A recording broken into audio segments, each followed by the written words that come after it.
Hello friends, welcome to our channel crime diary review. Prachi Sharma case ने पूरे देश को हिलाकर रख दिया। तो चलिए कहानी शुरू करते हैं। तो दोस्तों, कॉलेज पहुंचने के लिए अभी थोड़ा बहुत समय था, इसलिए कंधे पर बैग लटकाए प्राची चले जा रही थी। घर से निकलकर वो थोड़े दूर ही गई थी तो उसने महसूस किया कि उसे दो आंखें लगातार ही घूरे जा रही है। लड़कियों के लिए ये कोई खास बात नहीं है, इसलिए उसने बिना ध्यान दिए वह वहाँ से चली गई। एक दिन की बात होती है तो शायद वो भूल जाती है, लेकिन यह हर रोज की बात हो गई थी तो उसे उत्सुकता हुई। एक दिन प्राची ने उस आँखों में झांका तो आंखें मिलते ही उसके शरीर में एक सायरन सी दौड़ गई। उसने झट से अपनी आंखें फेर ली। उसने ना जाने उस आंखों में क्या सम्मोहन देखा कि उससे रहा ही नहीं गया और उसने एक बार और पलटकर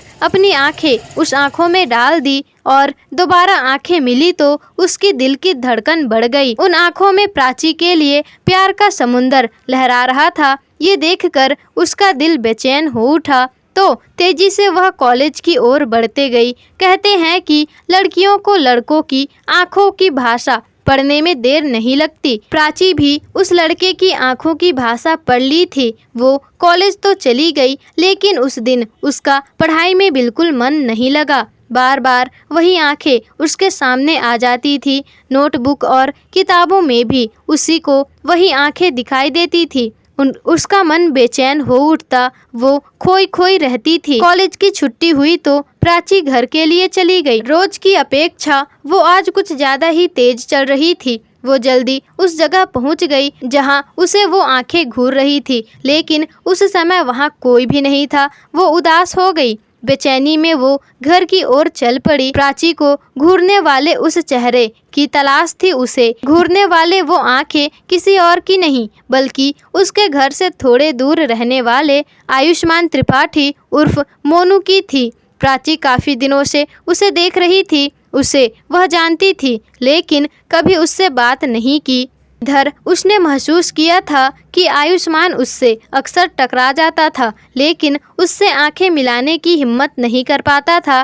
प्राची ने कॉलेज जाते समय उसकी आंखों में झांका था तो उसने आंखें झुका ली थी। फिर जैसे ही उसने मुंह फेरा था, फिर उसको ताकने लगा। प्राची ने उस दिन हैरान करने वाला बदलाव आयुष्मान में देखा था। फिर सिर झुकाने वाला आयुष्मान अब उसे प्यार से ताक रहा था। कई बार उस आंखों से प्राची की आंखें मिली तो उसके दिल में तूफान सा उमड़ पड़ा। उसके होठों पर मुस्कान उभर आई। दिल की धड़कनें एकाएक बढ़ चुकी थी। विचलित मन से वो घर पहुंची थी। उसके बाद उसके ख्यालों में आयुष्मान ही छा गया था। घर पर प्राची ने बैग रखा और बिना कपड़े बदले ही छत पर जा पहुंची थी। उसने आयुष्मान के घर की ओर देखा, लेकिन वहां उसे आयुष्मान दिखाई नहीं दिया तो वो उदास हो गई।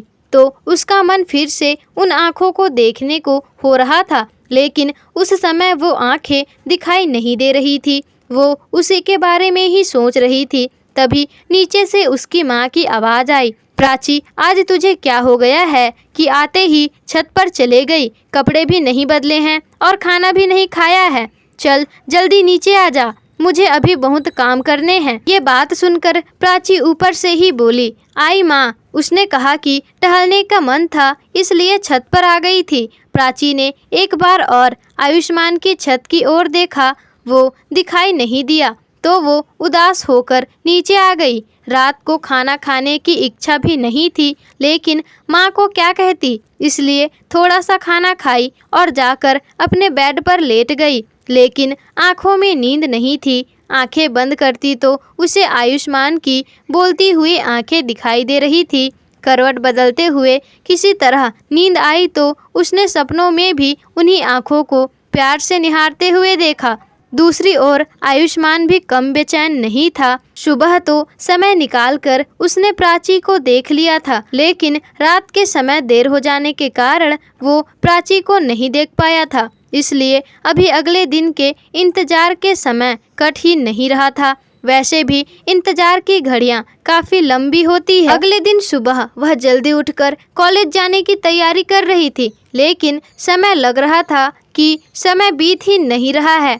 आखिर इंतजार करते करते कॉलेज जाने का टाइम हुआ। प्राची उस दिन कुछ ज़्यादा ही सज धज कर निकली थी। वो उस जगह जल्दी पहुंच जाना चाहती थी जहां बैठकर आयुष्मान उसका इंतजार करता था। जैसे जैसे वो उस जगह के पास जाती जा रही थी, उसकी दिल की धड़कनें बढ़ती जा रही थी और बेचैनी होते जा रही थी। वो उस जगह पहुंची तो उसने देखा कि आयुष्मान उसे ही ताक रहा था। उसने उसकी आंखों में अपनी आंखें डाल दी और उसका आंखें हटाने का मन ही नहीं हो रहा था।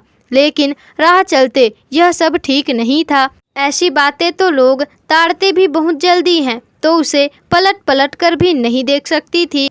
साफ था दोनों आंखों के रास्ते एक दूसरे के दिल में उतर चुके थे। उस रात दोनों को ही नींद नहीं आई। बेचैनी बढ़ने लगी तो प्राची उठकर छत में आ गई। खुले वातावरण में सांस लेने के बाद प्राची ने इधर उधर देखा। वह आसमान के तारे चमक रहे थे। उसने उन तारों को देखते हुए लगा कि आयुष्मान उसे मुस्कुराते हुए ताक रहा है और आग दोनों तरफ लग चुकी थी। दिन तो किसी तरह बीत जाता था, लेकिन रात मुश्किलें हो जाती थी। रोज रात को दोनों सोचते कि कल अपनी दिल की बात जरूर कह देंगे, लेकिन सुबह होते ही हिम्मत नहीं होती। वो एक दूसरे के नज़दीक आते तो एक दूसरे की धड़कन इतनी बढ़ जाती कि बात जुबान पर आ ही नहीं पाती। दोनों अपने अपने रास्ते पर चल देते। आखिरकार रहा नहीं गया तो आयुष्मान ने वही पुराना तरीका अपनाने का सोचा जिसे कि अब तक के प्रेमी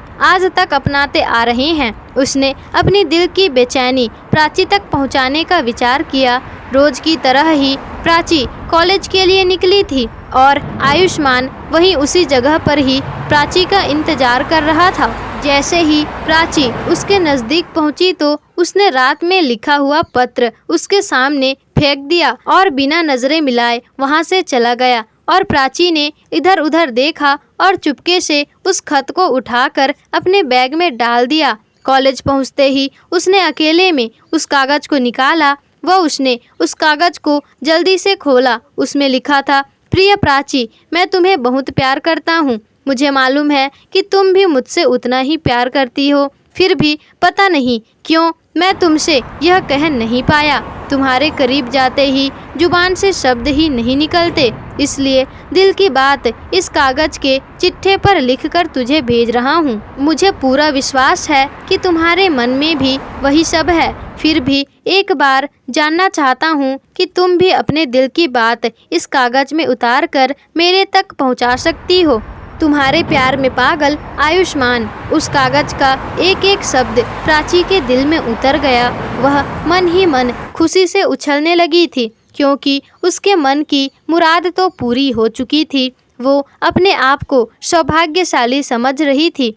उसने भी उसी तरह पत्र में लिखकर आयुष्मान को वह पत्र दे दिया कि जिस तरह आयुष्मान ने उसे दिया था, उसने भी उसी तरह से उसे दे दिया। उस पत्र को देखने के बाद आयुष्मान के मन में वह सब दूर हो गई। अब वो हमेशा प्राची के बारे में ही सोचता रहता। उसने प्राची को लेकर जो सपने देखे थे वो अब पूरे होते उसको दिखाई दे रहे थे।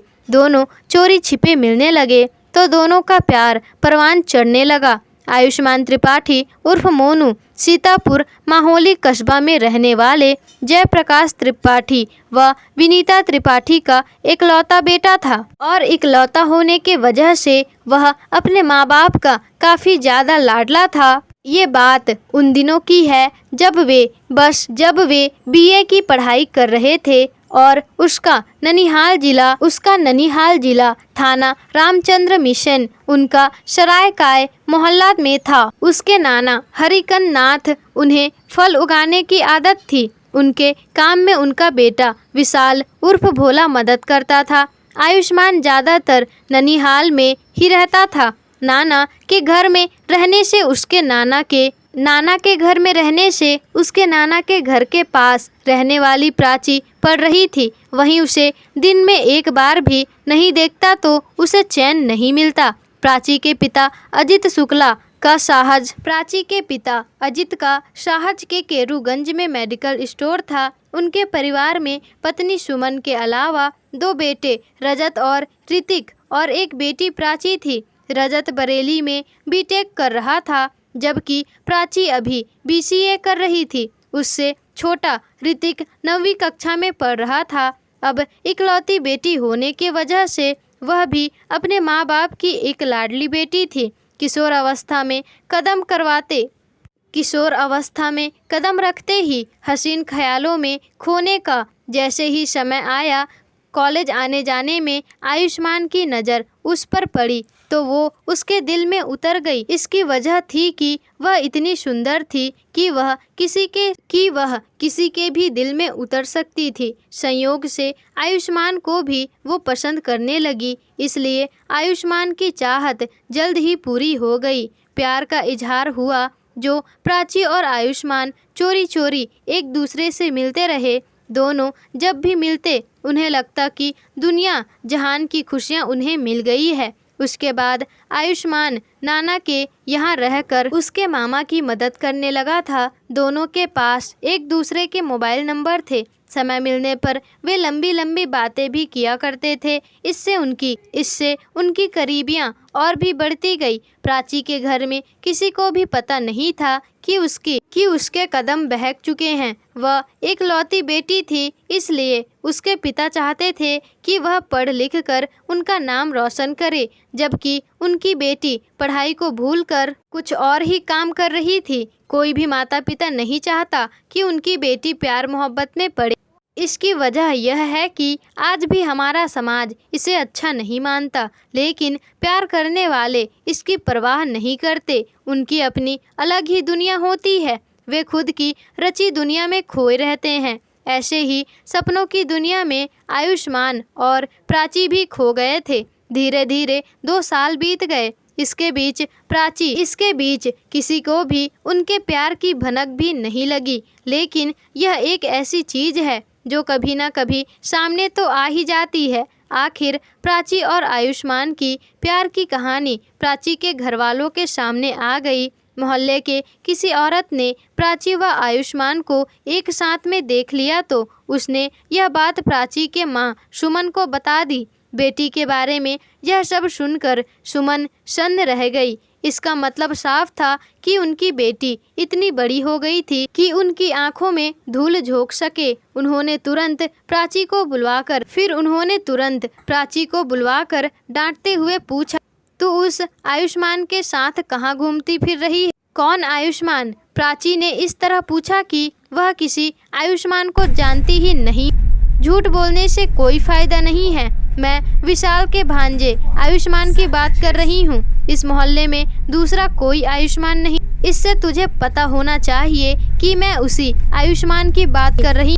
मैं उसके साथ क्यों घूमूंगी? प्राची बोली। प्राची ने यह बात इतनी सफाई से बोली कि उसे लगा कि उसकी पड़ोसन को ही धोखा हुआ है, इसलिए उन्होंने बात बढ़ाना उचित नहीं समझा और प्राची को छोड़। इसके बाद प्राची तो सतर्क हो गई। वह अपने प्रेमी आयुष्मान को भी सतर्क कर दिया। उसने आयुष्मान को साफ साफ कह दिया कि अब उन्हें काफ़ी सोच समझकर मिलना जुलना हो। सुमन तो बेटी की बात मानकर शांत हो गई, लेकिन अब कई लोगों ने अजित को टोका कि वह अपनी बेटी पर नज़र रखे, वरना वह एक दिन उनके मुंह पर काली पोत देगी। तो घर में बवंडर मच गया। तो यह बात उसके पिता ने अपनी पत्नी को बताया और दोनों के बीच सलाह हुई, क्यों ना यह प्राची को समझाया जाए। समझाने से शायद वह रास्ते में आ जाएगी। उन्होंने प्राची को पास बुलाकर करियर को भी लेकर काफ़ी समझाया बुझाया गया, लेकिन प्राची पर इसका कोई भी असर नहीं हुआ। प्राची ने माँ बाप के सामने तो कह दिया कि वह अब आयुष्मान से नहीं मिले, लेकिन उसने मिलना बंद नहीं किया। लेकिन हाँ, उसने मिलने में सावधानी जरूर बरतने लगी। लेकिन इस छोटे से शहर में उन पर किसी न किसी की नज़र पड़ ही जाती थी। तब उनकी हरकतों का पता अजीत को चल ही जाता था। अजीत की गिनती मोहल्ले में प्रतिष्ठित लोगों में होती थी। कोई चारा ना देख के उसने सरायकाय का विशालकाय वाला मोहल्ला छोड़ दिया और कुछ दूर दिलेरगंज में दूसरा मकान लेकर रहने लगे थे। इसके अलावा प्राची पर भी नज़र रखी जाने लगी थी। प्राची को वो खुद ही मोटरसाइकिल में कॉलेज छोड़ने जाते व लेने जाते थे। रास्तों में तो भले ही प्राची व आयुष्मान की मुलाकात नहीं हो पाती थी, लेकिन दिन में तो उन पर कोई नज़र नहीं रखता था। प्राची क्लास छोड़कर आयुष्मान के साथ निकल जाती थी। दिन भर दोनों घूमते फिरते और छुट्टी के समय आयुष्मान उसे कॉलेज छोड़ देता। तब प्राची बाप के साथ घर आ जाती। रोज की तरह ही अजीत 13 नवंबर को भी प्राची को कॉलेज छोड़कर वापस चले गए। उसके बाद थोड़ी देर में ही आयुष्मान प्राची के कॉलेज के गेट पर पहुंचा तो प्राची कॉलेज छोड़कर उसके साथ निकल गई। दोनों थोड़ी ही दूर गए थे कि प्राची के ताऊ के बेटे की नज़र प्राची पर पड़ी तो उसने यह बात उसके चाचा अजीत को बताई तो उन्होंने कहा उनका पीछा करने को। राहुल अपनी मोटरसाइकिल से उनका पीछा करने लगा। प्राची ने राहुल को पीछा करते देख लिया। उसने यह बात आयुष्मान को बताई। इसके बाद आयुष्मान ने अपने मामा विशाल को फ़ोन करके काकरा कला आने को कहा। दूसरी ओर बेटी की हरकतों से नाराज अजित और अपने बेटे रजत को लेकर प्राची के पीछे निकल पड़े। काकरा कला में पानी की टंकी के पास राहुल और अजित प्राची व आयुष्मान को घेर लिया। उनमें बहस व हाथापाई होने लगी। तभी विशाल भी अपने मारुति कार में अपने ड्राइवर के साथ पहुंच गया। वहां वाद विवाद बढ़ता ही गया। अंततः अजित ने अपनी राइफल से आयुष्मान पर फायर कर दिया, लेकिन आयुष्मान थोड़ा पीछे हट गया। उससे निशाना चूक गया और गोली उसके दाईं हाथ में लगी। अजित फिर से गोली ना चला दे इसलिए सब उसकी बंदूक छीनने लगे। इस छीना झपटी में राइफल का ट्रिगर दब गया और बेटी को गोली लगते ही अजित राइफल लेकर भाग